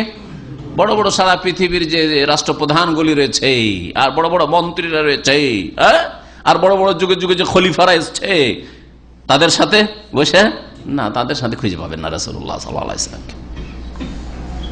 রাসূলুল্লাহ সাল্লাল্লাহু আলাইহি ওয়াসাল্লামকে খুঁজে পাবেন কাদের সাথে? দুআফা, দুর্বলদের সাথে। দুর্বল হচ্ছে দরিদ্র গরিব, দুর্বল হচ্ছে ইয়েতিম অনাথ, দুর্বল হচ্ছে বিধবা, দুর্বল হচ্ছে তালাক প্রাপ্তা, দুর্বল হচ্ছে নারী জাতি, দুর্বল হচ্ছে যারা অসহায় মজলুম নির্যাতিত, দুনিয়ায় বড় জুলম অত্যাচার তাদের উপর হয়েছে, দুর্গত ছিল দুনিয়া বিভিন্ন দিক থেকে। ওই সব লোকদের মাঝে রাসূলুল্লাহ সাল্লাল্লাহু আলাইহি ওয়াসাল্লামকে খুঁজিয়ে এই কথা বলছেন, ফাইন্নামা তুরজাকুনা তুনসারুনা বিদুআফাইকুম। আর একটা অর্থ এই হাদিসে যে আমাকে কাছাকাছি যদি পেতে হয়, আর আমার শাফাত যদি পেতে হয়, আমার হাউজে কাউসারের পানি পেতে হয়, তাহলে দুর্বলদের সাথে সদ্ব্যবহার করো। ইবগুনি দুআফা, দুর্বলদের মাঝে আমাকে খোঁজ করিও, দুর্বলদের সাথে সদ্ব্যবহার করিও, তাহলে আমার খোঁজ পাবে বা আমার সাহায্য পাবে, সেই সময় আমার শাফাত পাবে ইত্যাদি। ফাইন্নামা তুনসারুনা তুরজাকুনা বিদুআফাইকুম, কারণ তোমাদের সাহায্য করা হয় এবং তোমাদের রিজিক দেওয়া হয় তোমাদের দুর্বলদের বদৌলতে। আর একটি বিষয় বলি, নারী জাতিকে অনেকে মারধর করে, বিশেষ করে স্ত্রীকে মারধর করে, আর গালমন্দ করা তো অধিকাংশ পুরুষদের বদ স্বভাব। এই মর্মে কিছু কথা শুনেলেন, এক দুটো হাদিস শোনায়। নবী করিম সাল্লাল্লাহু আলাইহি ওয়াসাল্লাম ভালো মানুষ বলেননি ওই সব লোকদেরকে যারা স্ত্রীকে মারে, যদিও ভুল করে, নবী করিম সাল্লাল্লাহু আলাইহি সাল্লাম কখনো মারেননি, কোনো খাদেমকেও মারেননি, দাসদাসীকেও মারেন নাই, স্ত্রীকেও মারেন নাই। আর যারা মেরেছে তাদের সম্পর্কে বলেছেন যে এরা ভালো মানুষ নয়। এই মর্মে একটি হাদিস শোনাই। ইয়াস বিন আব্দুল্লাহ বলছেন কালা রাসূলুল্লাহ সাল্লাল্লাহু আলাইহি ওয়াসাল্লাম, রাসূলুল্লাহ সাল্লাল্লাহু আলাইহি ওয়াসাল্লাম বলেছেন লা তাদরিবু ইমা আল্লাহ। একবার বললেন মদিনায় যে তোমরা আল্লাহর বান্দীদেরকে অর্থাৎ মহিলাদেরকে মারিও না, মারধর করিও না, স্ত্রীদেরকে মারধর করি না। আরবরা জাহিলিয়াতের যুগ থেকে স্ত্রীদের উপর জুলুম অত্যাচার করতো, স্ত্রীদেরকে মারতো। তো খানিকটা ওই রোগ জাহিলিয়াতের রোগ থেকে যেতে পারে। নবী করিম সাল্লাল্লাহু আলাইহি ওয়াসাল্লাম আল্লাহর বান্দীদেরকে তোমরা মারধর করবে না। ফাজা ওমর ইলা রাসূলিল্লাহ সাল্লাল্লাহু আলাইহি ওয়াসাল্লাম, এই কথা শুনে নেওয়ার পরে মহিলাদের একটু সাহস বেড়ে গেল কথা শোনার পরে। কারণ নবী সাল্লাল্লাহু আলাইহি ওয়াসাল্লাম স্ত্রীদেরকে মারতে বারণ করেছেন, নিষেধ করেছেন, তাই না? এখন মহিলাদের সাহস বেড়ে গেছে, কারণ পুরুষরা তো সাহাবী, ওদেরকে মানতে হবে রাসূলুল্লাহ সাল্লাল্লাহু আলাইহি ওয়াসাল্লামের কথা। আর মারছে না, সবাই ভয়ে আছে, নবী সাল্লাল্লাহু আলাইহি ওয়াসাল্লাম নিষেধ করেছেন মারতে, কেউ মারে না। তখন মহিলারা করলো কি, অনেকেই স্বামীকে বড় বড় কথা বলা শুরু করলো, স্বামীর সামনে বড় বড় কথা বলা, উচ্চস্বরে চিৎকার করে কথা বলা, আর তর্ক বিতর্ক করা, ঝগড়া করা, কিছু এইরকম শুরু করে দিল। উমর রাদিয়াল্লাহু তাআলা আনহুর এক স্ত্রীও এইরকমই, উমরের মতো রাগী মানুষ, আর উমরের মতো ওইরকম মানুষ, ব্যক্তিত্ব সম্পন্ন মানুষ, দুর্বল না। তার সামনে তার স্ত্রী কথার উত্তর দিয়ে দেয়, ফটফট করে উত্তর দিয়ে দেয়, তর্ক করে, প্রতি উত্তর করে। এইরকম দেখে তিনি এসে বললেন যে জাইরনা নিসা আলা আজওয়াজিহিন্না, ইয়া রাসূলুল্লাহ, হে আল্লাহর রাসূল, মহিলারা বেশি সাহসী হয়ে গেছে, আপনার কথা শুনে জানছে আর তো মারবে না কেউ, আর আমিও মারি না, মহিলারা খুব বেশি সাহসী হয়ে গেছে। এমন দুঃসাহসিকতা দেখাচ্ছে যে মুখের সামনে তর্কে জড়িয়ে যাচ্ছে, আর প্রত্যেকটা কথার উত্তর দিচ্ছে, না এটা হবে না, ওইটা হবে না, এটা করবো না, ওইটা করবো না, এইরকম করা শুরু করেছি। কোন সাহস পেয়ে গেল আপনার কথায় মহিলারা? রাসূলুল্লাহ সাল্লাল্লাহু আলাইহি ওয়াসাল্লামকে অভিযোগ করলেন ওমর তাআলা আনহু, ফারাখাসা ফি দারবিহিন্না। তখন নবী সাল্লাল্লাহু আলাইহি ওয়াসাল্লাম বলে যে ঠিক আছে, মারতে নিষেধ করেছিলাম, ঠিক এক একটু মারো, মারো, এক একটু মারো। তাহলে এতে হইল কি, তখন পুরুষরা একটু ছাড় পেয়ে গেল, যখন মারবো, তর্ক করলে মারবো, এতরাজ করলে মারবো, এটা করবো না, এটা করবো না, এইদিকে যেতে বলছে না, ওইদিকে যাবো। আর মহিলাদের একটা স্বভাব আছে, আর এতে যেমন তাদের তাদের স্বার্থেও কথা রয়েছে, তেমন তাদের বিরুদ্ধে কথা। এমন মনে করিয়েন না যে এটারই আমার বিরুদ্ধে যাচ্ছে সেজন্য আমি শোনাবো না। আবার কিছু পুরুষ এই স্বভাবের আছে যে আজকের আলোচনাগুলি আমার নেগেটিভ চলে গেছে, উল্টো দিকে চলে গেছে, যার ফলে এগুলো ওদেরকে শোনাইতে হবে না, বেশি জানাইতে হবে না, ওদেরকে এগুলো শোনাইলে আবার সাহস বেড়ে যাবে না। এটাও করবেন না, আপনি আপনার যেটা দায়িত্ব আছে আপনি ওই আদায় করে দেবেন, আর তারপরে ওর কাছ থেকে যেটা ডিমান্ড আছে, তলব আছে, সেটা তলব করবেন। দেখো রাসূলুল্লাহ সাল্লাল্লাহু আলাইহি ওয়াসাল্লাম রাখাসা ফি দারবিহিন্না, মারার জন্য ঠিক আছে, স্ত্রীদেরকে মারতে পারো, কিছু অসুবিধা নেই, কিন্তু নবী সাল্লাল্লাহু আলাইহি ওয়াসাল্লাম বলেছেন গায়রা মুবাররিহ, এমন মারবে না যাতে প্রকাশ পেয়ে যায়, বোঝা যাচ্ছে যে এই জায়গাটা লাল হয়ে গেছে, ফুলে গেছে, ভেঙে গেছে, এইরকম হয়েছে, না, জায়েজ নয়। হালকা মারা, তাহলে লাঠি দিয়ে কি আর মারা চলবে? মারা চলবে না। তাহলে তারপরে এই মাথা থেকে নিয়ে এই পর্যন্ত মারতে নিষেধ করা হয়েছে। চেহারায় ওয়ালা তাদরিবিল ওয়াজহা, নবী সাল্লাল্লাহু আলাইহি ওয়াসাল্লামের হাদিস মনে রাখবেন, কোন মানুষের ক্ষেত্রে, অন্য কোন দাসদাসী চাকর-নকরের ক্ষেত্রে, তাহলে স্ত্রীর ক্ষেত্রে চিন্তা করুন, তাহলে কি বলা যেতে পারে? চেহারায় খবরদার মারবেন না, ইসলামে আমভাবে নিষিদ্ধ। এতটুকু জায়গায় মোটেই মারা যাবেন না, শরীরের গায়ে এমন নাজুক জায়গায় মারা যাবে না যেই জায়গায় মারলে ভেঙে যেতে পারে বা প্রকাশ পেতে পারে, যে বোঝা যাচ্ছে যে এখানে মার পড়েছে, আর অথবা তাতে এমন ওই নাজুক জায়গায়, যেই জায়গায় লাগলে হয়তো প্রাণনাশ হতে পারে। অনেক সময় কেউ যদি বুকে একটা ঘুষি দিতে, একটা ঘুষি একটা লোককে মেরে ফেলার জন্য যথেষ্ট, ঠিক না? একটা ঘুষি যদি ঠিক হার্টের উপরে, কলিজার উপরে ইত্যাদি যদি পড়ে, তাহলে ওতেই মারা যাবে মানুষ। হ্যাঁ, জায়েজ না এগুলো মারা। লজ্জাস্থানে পুরুষ হোক আর নারী হোক, যদি সেখানে কেউ আঘাত করে, তো একটা আঘাতে মানুষ প্রাণনাশ হইতে পারে, পুরুষত্ব নষ্ট হয়ে যেতে পারে। তো এইরকম মারগুলি নিষেধ করা হয়েছে। গায়রা মুবাররিহ, হ্যাঁ, হালকা মার, যে মার প্রকাশ না পায়। মারের উদ্দেশ্য হবে, আমি একটা কথা সবসময় বলি, তাজিব নয়, তাদিব মানে কি? আদব শিক্ষা, আদব দেওয়া।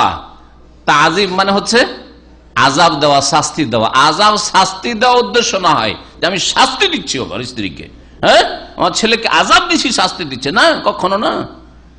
তা আদব দিচ্ছি, আদবের জন্য, আদব শেখাবার জন্য। এইরকম মারের অনুমতি রয়েছে। কয়েকদিনের মধ্যে বেশ কিছু মহিলা নবী সাল্লাল্লাহু আলাইহি সাল্লামের বাড়িতে চলে এসছে, বিবিদের বাড়িতে চলে এসছে, সবগুলিকে তাদের স্বামীরা মেরেছে।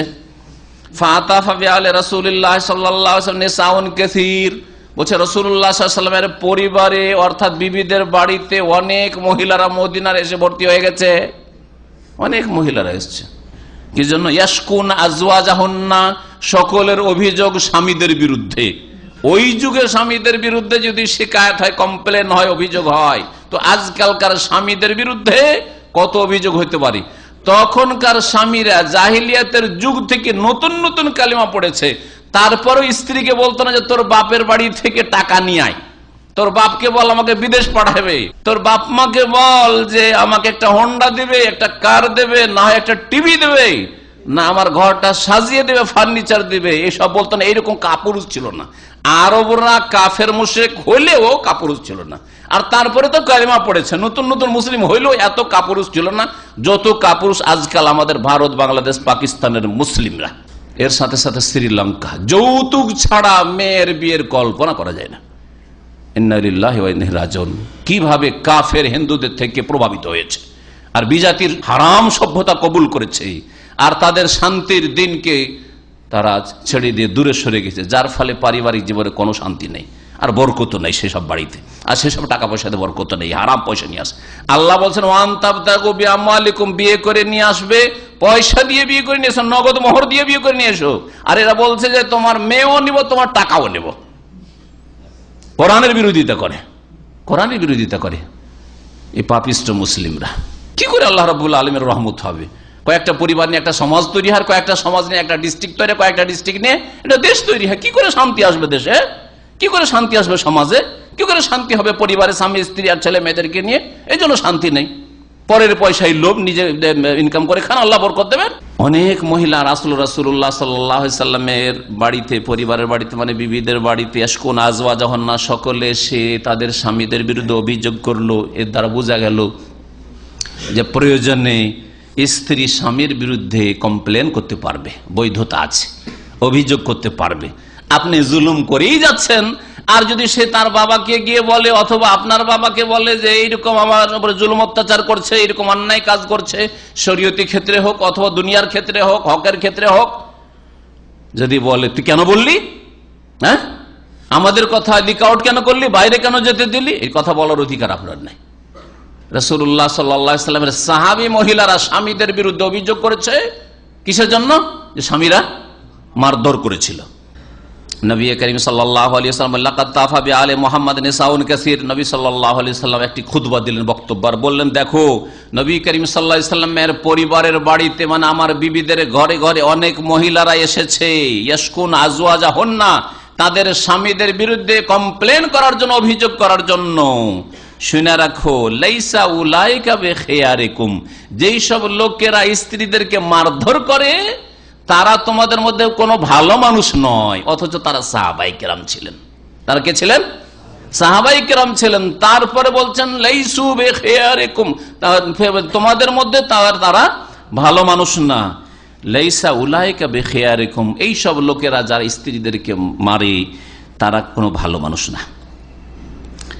আর একটা কথা মনে রাখেন এই মর্মে, যদি কোনো মানুষ এইরকম বদ স্বভাব তার থাকে যে স্ত্রীকে মারে, তাহলে এইরকম লোকের সাথে রাসূলুল্লাহ সাল্লাল্লাহু আলাইহি ওয়াসাল্লাম বিয়ে দেওয়া পছন্দ করেন নাই,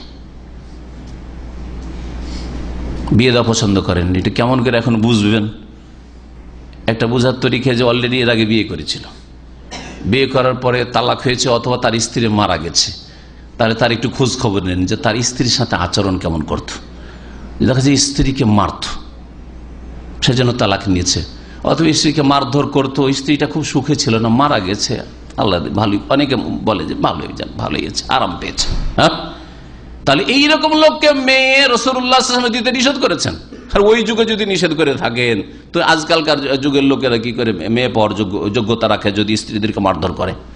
আর তারপরে আর একটা বোঝার আছে, সেটা হচ্ছে যদি দেখা যায় কোনো একটা পরিবারে ওর যে ছেলেকে আপনি বোন দিতে যাচ্ছেন বা মেয়ে দিতে যাচ্ছেন, ওর বাপ কি করে, স্ত্রীকে খুব মারে। তারপরে দেখছেন ওর বড় ভাইয়েরা 2-3 জন আছে, ওরাও স্ত্রীকে মারে। হ্যাঁ, তো এটা একটা সংকেত যে এই পরিবারের ছেলেরা স্ত্রীকে মারবে। হয়তো যদিও এ হয়তো বিয়ে করেনি, প্রথমবার বিয়ে করতে যাচ্ছে, কিন্তু এরও চরিত্র হয়তো এরকম হবে। যদি এইরকম আশঙ্কা থাকে তাহলে বিয়ে দেবেন না আপনি। আর বিয়ে যদি না দেন তাহলে কোনো দোষের কাজ করবেন না, না দেন তো কোনো দোষের কাজ করবেন না। এই মর্মে হাদিস শুনে ফাতেমা বিনতে কায়েস রাদিয়াল্লাহু তাআলা আনহা তাকুল বলছেন, ইন্না যাওজাহা তাল্লাকাহা সালাসান, তার স্বামী 3 তালাক দিয়েছিল, 3 তালাক 3 বারই দিয়েছিল। ফালাম ইয়াজাল্লাহ রাসূলুল্লাহ সুকনা ওয়ালা নাফকা, 3 তালাক যখন হয়ে গেছে তার মানে স্বামী থেকে পুরোপুরি বিচ্ছিন্ন হয়ে গেছে 3 মাসে, তাহলে আর কোনো ইদ্যত নাই। সুতরাং তার ওই যে আগে যে স্বামী, এই স্বামীর দায়িত্বে বাসা দেওয়া নেই, আর খরচ দেওয়া আর ভরণ পোষণ দেওয়া নেই, তালাক হয়ে অন্য জায়গায় বিয়ে বসতে পারে। কাল আলী রাসূলুল্লাহ সাল্লাল্লাহু আলাইহি ওয়াসাল্লাম, রাসূলুল্লাহ সাল্লাল্লাহু আলাইহি ওয়াসাল্লাম বলেন, ইজা হালালতে ফাআযানিনি, যখন তোমার ইদ্যত পার হয়ে যাবে তখন তুমি আমাকে জানিয়ে দিও, তাহলে তোমার বিয়ের ব্যবস্থা করে দেব।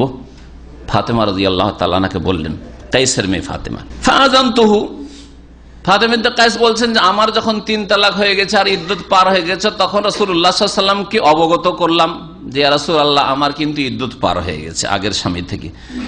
ফাখাতাবাহা মুআবিয়া ওয়া আবু জাহমিন ওয়া উসামা বিন যায়েদ, 3 জন প্রস্তাব পাঠালো।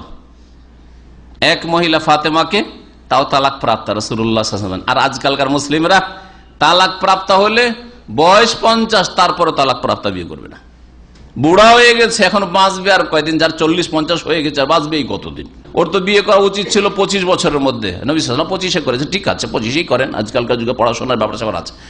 25-এ না করে বিয়ে করছে 40-45-এ 50-এ, আর বাঁচবে কয়দিন তাহলে? আর তারপরে বিয়ে করবে কিরকম, বলছে 16 বছর হইতে হবে।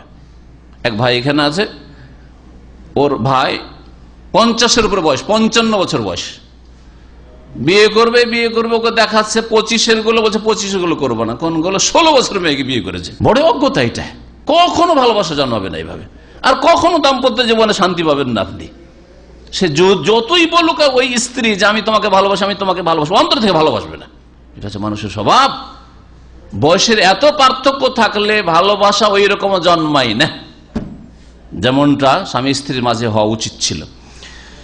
যাই হোক, রাসূলুল্লাহ সাল্লাল্লাহু আলাইহি ওয়াসাল্লামের সামনে জীবদ্দশায় এই 3 সাহাবী, মুআবিয়া যিনি পরে খলিফা হলেন, আবু জাহম নবী সাল্লাল্লাহু আলাইহি সাহাবী, আর 3 নম্বর ওসামা বিন যায়েদ বিন হারেসা, রাসূলুল্লাহ সাল্লাল্লাহু আলাইহি সাল্লামের যে আজাদকৃত গোলাম ছিল যায়েদ, আর তাকে ছেলেও বানিয়েছিলেন আগের যুগে। ইসলাম যেটাকে পোষ্যপুত্র বানানোকে বাতিল ঘোষণা করেছে, এই যায়েদের ছেলে ওসামা যুবক। 3 জন। তাহলে এর দ্বারা কি বোঝা গেল যে একটা মহিলাকে একাধিক ছেলে কথা পাকা না হওয়া পর্যন্ত প্রস্তাব পাঠাইতে পারে, অসুবিধা নেই। কথা যখন পাকা হয়ে গেছে, ওয়াদা হয়ে, তারপরে প্রস্তাব পাঠানো জায়েজ নয়। লা ইয়াখতুবু রাজুল আলা খিদবাতি আখিহি, কোন মানুষ তার ভাই পায়গাম দিয়েছে আর কথা হয়ে গেছে পাকা, তারপরে যেন পায়গাম না পাঠায়। বড় টোপ দিয়ে দিল যে কোথায় বিয়ে দিচ্ছেন, বুঝো অমুক জায়গায়, ওর তো চাকরি নেই, আমার চাকরি আছে, সরকারি চাকরি আছে, অথবা তো গরিব, তখন তো মানে দোদুল্যমান অবস্থায় পড়ে যাবে, কি করবো রে বাপরে, চাকরি আছে, চাকরি নেই, যদিও কথা দিয়ে দিচ্ছি, যা কথাটা ভঙ্গ করে দিই, গুনাহগার হবে না, পায়গামই পাঠাবে না। শুনতে পেয়েছো কথা পাকা হয়ে গেছে, আর পায়গাম পাঠাবে না। নবী করিম সাল্লাল্লাহু আলাইহি ওয়াসাল্লাম বললেন, ফাকারা রাসূলুল্লাহ আম্মা মুআবিয়া তো ফারাজুলুন তারিবুন লা মাল লাহু, মুআবিয়া এমন মানুষ যে মাটিতে মিশে গেছে অভাবে, তারিবুন তোরাব থেকে ধুলো ধূসরিত হয়ে গেছে। অন্য রিওয়ায়াতে রয়েছে ফাসউলুকুন, মানে ফকিরুন, ফকির। আমি এই হাদিসটা পেশ করেছি, অথচ সহিহ হাদিস, এই হাদিস সহিহ মুসলিমের হাদিস। সউলুকুন ফকির, নবী সাল্লাল্লাহু আলাইহি ওয়াসাল্লাম বলছেন। এক বিদাতি মোল্লা আমার বিরুদ্ধে বলছে, দেখো দেখো দেখো, হ্যাঁ মতিউর রহমানের সাহাবীকে ফকির বলছে, আরে রাসূলুল্লাহ সাল্লাল্লাহু আলাইহি ওয়াসাল্লাম বলছেন ফাসউলুকুন তারিবুন। হাদিসগুলো শুনেন। তাহলে আমি নিজের কথা বলেছি, রাসূলুল্লাহ সাল্লাল্লাহু আলাইহি ওয়াসাল্লাম কথা বলেছি।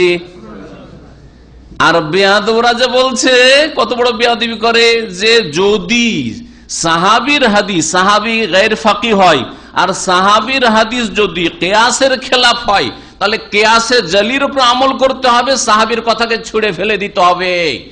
তাদের কিতাব যদি নুরুল আনওয়ারে থাকে, তাদের কিতাব যদি আরো বড় বড় কিতাবে থাকে, উসুলে ফিকহের কিতাবে থাকে, তাহলে কি করবেন?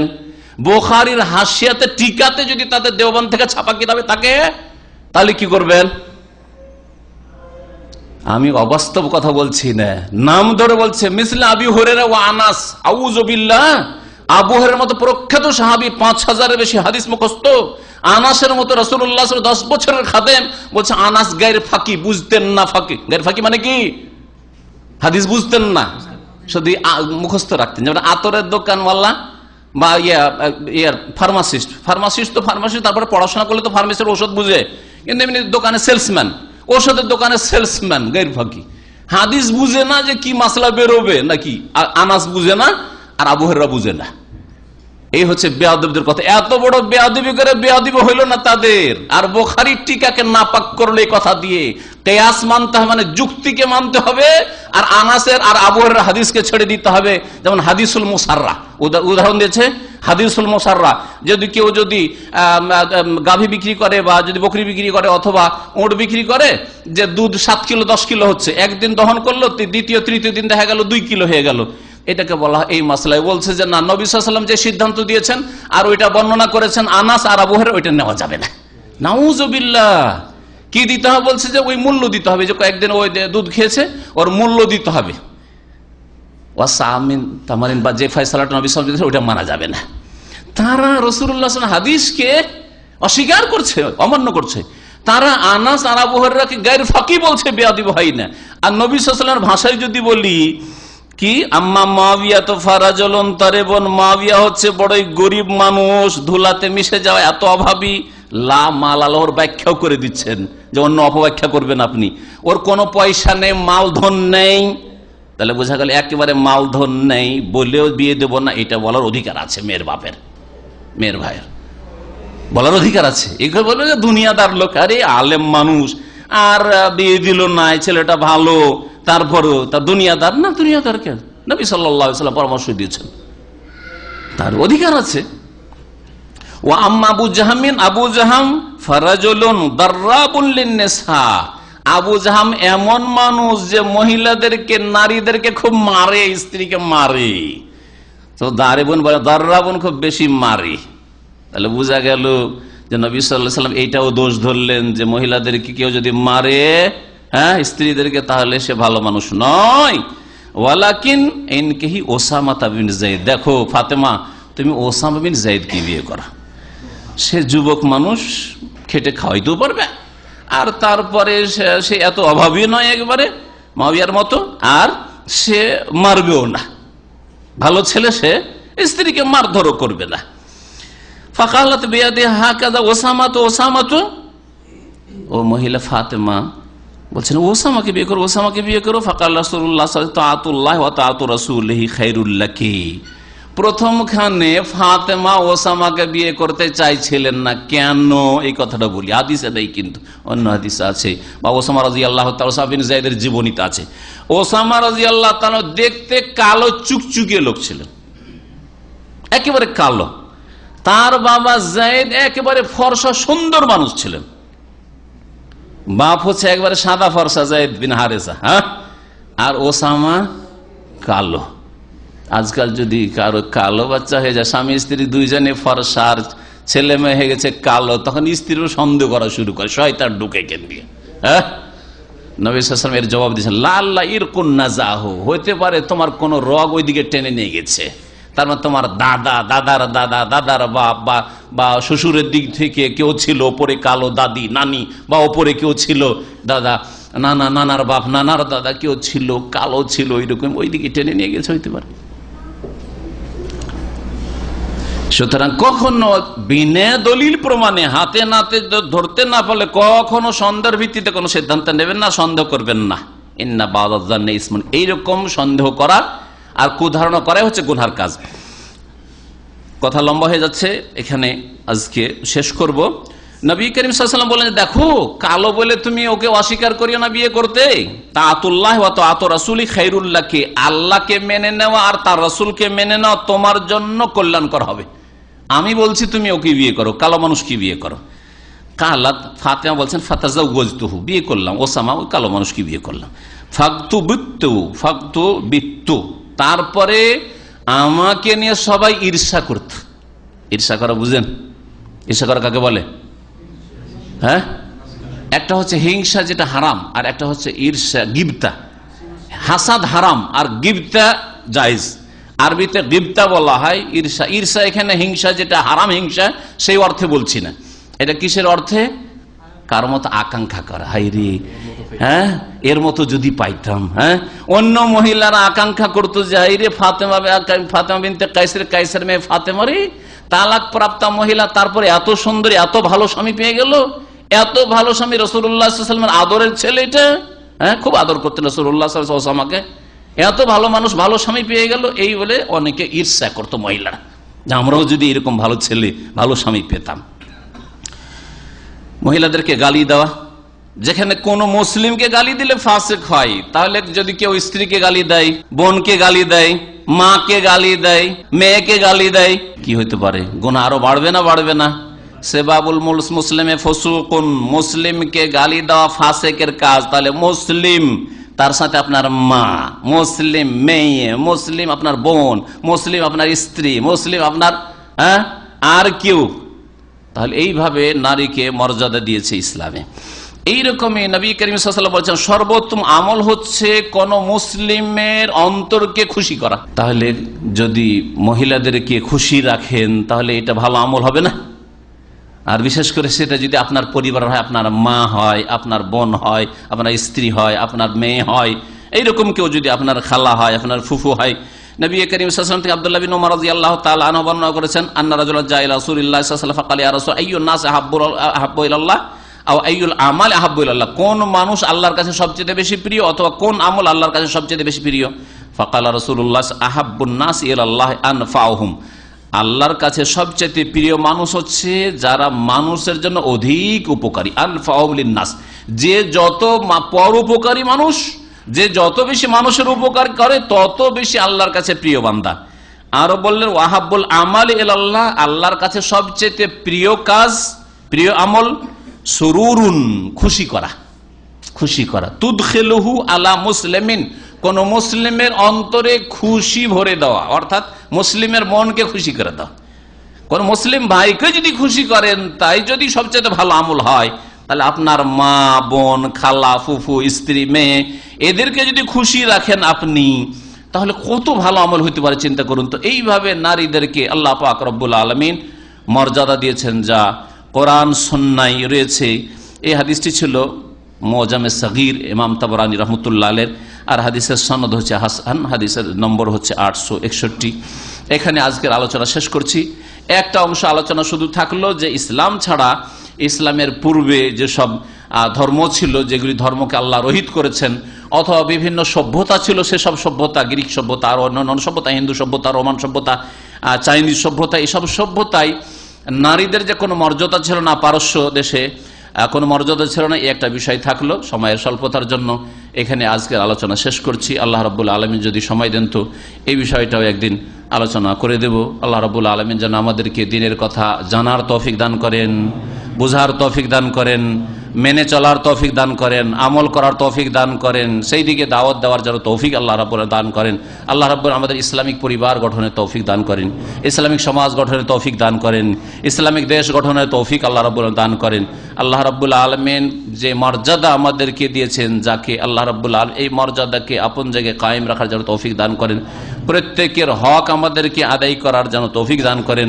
আল্লাহ রাব্বুল আলামিন আমাদের দুনিয়ার যেন সার্বিক কল্যাণ করেন, আর আল্লাহ রাব্বুল আলামিন আখিরাত যেন আমাদের সার্বিক মঙ্গল দান করেন। আল্লাহ রাব্বুল আলামিনের কাছে দোয়া করি, মহান আল্লাহ যেন আমাদের জান্নাতুল ফিরদৌস দান করেন, বালা মুসিবত থেকে করেন, ঈমানের আল্লাহ হেফাজত করেন।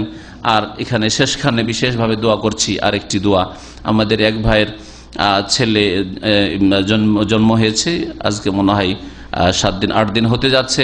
সেই ভাইয়ের তরফ থেকে আপনাদেরকে আকিকার দাওয়াত পেশ করা হয়েছে, বরং দুটো খাসি জবাই করে পুরোটা আপনাদের জন্য নিয়ে এসেছেন, জাযাহুল্লাহ খাইরান।